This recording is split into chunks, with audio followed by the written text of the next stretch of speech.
Hello value investors, thank you for joining me. In today's video I want to talk to you about the power of keeping your track record. Now, before you get started, if you're new to the channel, please subscribe now so you can get my next video installment. If you read Warren Buffett's Berkshire Hathaway meeting 2020, you will have seen that Warren talks about his best performance having been in 1954. Now, if you follow Warren Buffett, you will know that his partnership ran from approximately 1956 to 1969. Now, Warren says that in hindsight, one of his biggest regrets as an investor is that he didn't keep a track record soon enough in his career. Now, we have his track record from 56, but the most critical year of his performance, there's no evidence for that. Now, obviously, Warren has a track record subsequently, and it's like the best, but when he was starting out, there was no guarantee that he was going to be the world's best investor. So, when Warren was doing it, the technology wasn't available. It was so difficult. You had to get it audited. It would have been a real strain when you're starting out to keep a track record. Nowadays, with interactive brokers or something similar, it's really, really easy. You just basically sign up and that's it. It basically tracks everything.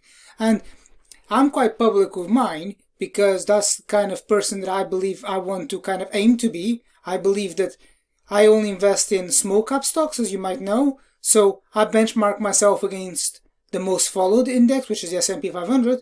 And I believe that I am improving over time. Because if I compare to the fourth quarter of 2018, when small caps got destroyed, I also got destroyed.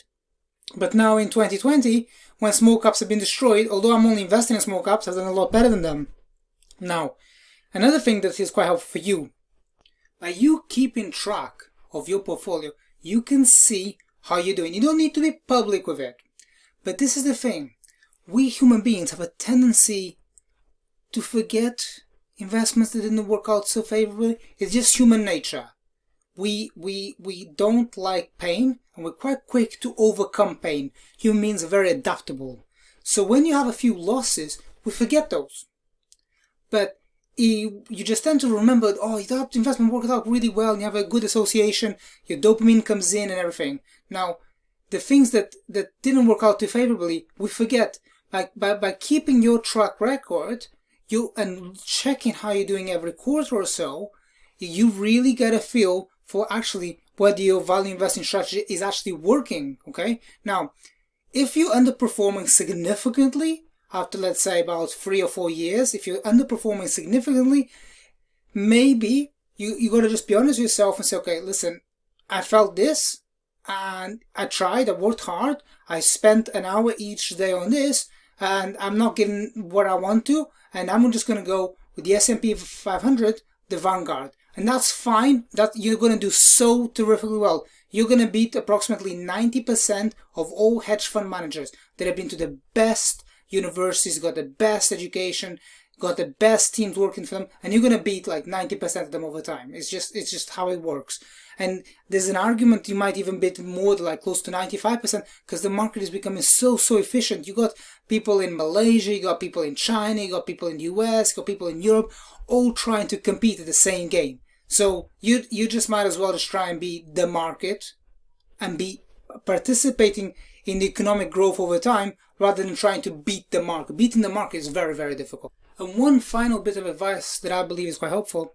Every 3 months or every quarter, write down just about like 300-500 words of how you've done and keep that record for yourself. Because the more people in your close proximity, your wife, your husband, those people that are aligned with you on your journey and that understand what you're trying to accomplish, and they can see, okay, you just share with them, this is what I was thinking, let's say, in 2017 or something, and this is what I'm thinking now in 2020, and how you're improving. If they aligned with you, they're going to give you more space to study, and they're going to give you more resources.